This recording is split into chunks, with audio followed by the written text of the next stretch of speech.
Good evening. Today's topic is carcinoma cervix, staging and imaging.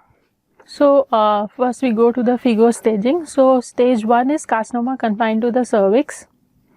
Stage 2 is carcinoma goes beyond the cervix and the uterus, but it does not go up to the lower third of vagina or to the pelvic wall. Stage 3 is when it goes up to the lower third of vagina or to the pelvic wall. Stage 4 is when it goes beyond the true pelvis or it goes to the mucosa of bladder and rectum. Now, stage 1 has been divided as stage 1A and 1B. 1A is a microscopic cancer, 1B is a invasive cancer confined to the uterine cervix. And in 1A microscopic cancer also it has been subclassified as 1A1 and 1A2. So, 1A1 is stromal invasion less than 3 mm and 1A2 is stromal invasion 3 to 5 mm and 1A1 is stromal invasion less than 3 mm. 1B1 is a tumor less than 2 cm, B2 is tumor 2 to 4 cm and 1B3 is tumor more than 4 cm. Among the two, it has been subclassified as 2A1 and 2A2. So, 2A is the limited to the upper 2/3 of vagina without parametrial involvement, and 2B is with parametrial involvement but not up to the pelvic wall. And stage 2A1 is tumor less than 4 cm and 2A2 is tumor more than 4 cm. And stage 3 is divided as stage 3A, B and C. 3A is lower third of vagina, 3B is lateral pelvic wall, 3C, C1 is the pelvic lymph node and C2 is the para-aortic lymph node. Among the four, it has been divided as 4A and 4B. So, A is the adjacent pelvic organ like bladder or rectum and 4B is the distant metastasis. Now, CS cervix can be imaged by ultrasound, CT, MRI, PET scan, or guided biopsy, positron emission tomography, CT, and guided biopsies can also be done with which can be MRI or CT guided. So, ultrasound is an excellent screening tool, but it is usually not used for staging purposes, and there is a detailed assessment. It allows measuring the size of the tumor, the depth of stromal infiltration and the location of the tumor. Involvement of parametrium, bladder and rectum can also be assessed by ultrasound, and it can also be used to assess pelvic lymph node, but sensitivity is not that great. Now, when we do CT, the visualization of primary tumor is limited and hence limited to staging in the advanced disease. So, CT is more for staging, and it can be used for lymph nodes, pelvic side wall extension and ureteric involvement, bladder and rectal and extra pelvic disease. So, in advanced cancer for staging purposes, CT is very good.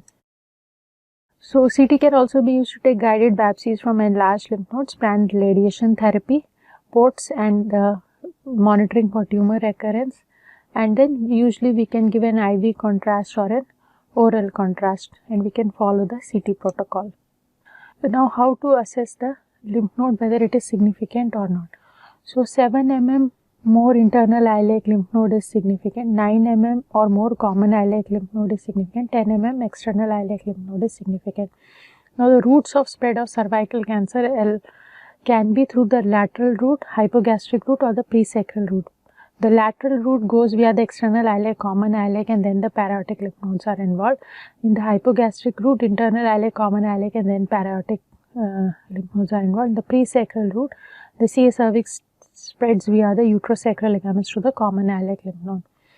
If there is necrosis in the lymph node, then the chances of malignancy is high.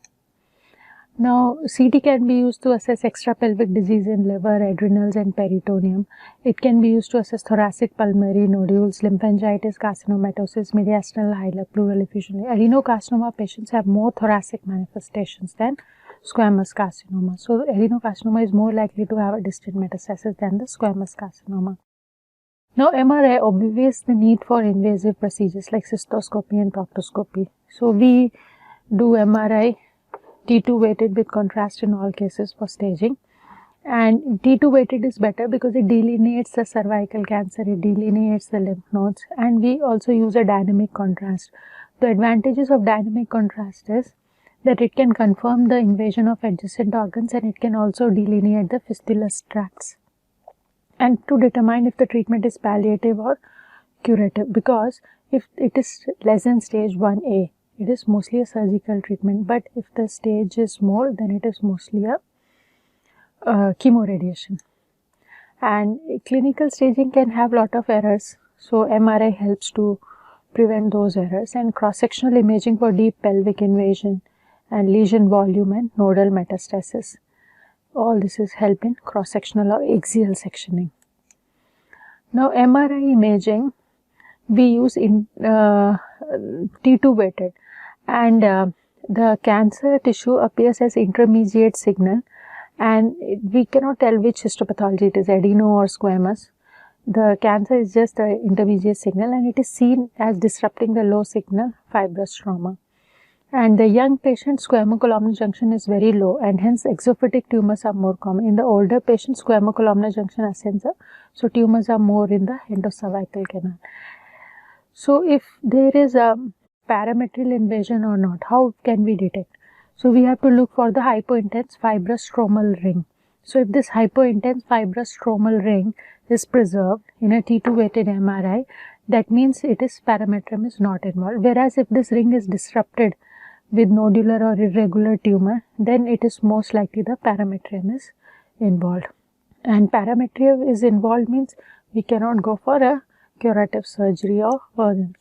Now MRI imaging helps to look at the bladder and rectum. Disruption of normal hypointense bladder wall and hyperintense thickening of the bladder mucosa.